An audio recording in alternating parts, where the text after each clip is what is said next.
Collector గారు పంపిస్తున్న వచ్చిన మన దగ్గరికి మన గ్రామానికి విషయం ఏంటంటే మరి మళ్ళా అందరూ కూడా అన్ని పార్టీలు కూడా మాకేంటి ఓటు మాకేంటి అని తిరుగుతున్నారు కాబట్టి ఎవరికన్నా వేసుకోండి మీరు ఓటు, కానీ ఓటును మాత్రం ఖచ్చితంగా సద్వినియోగం చేసుకోవాలి.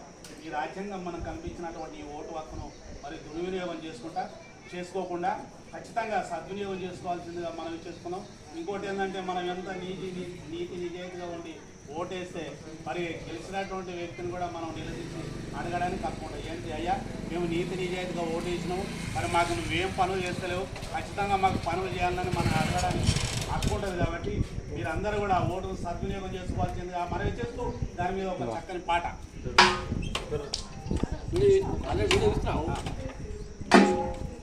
Vote ఓటమ్మ vote vote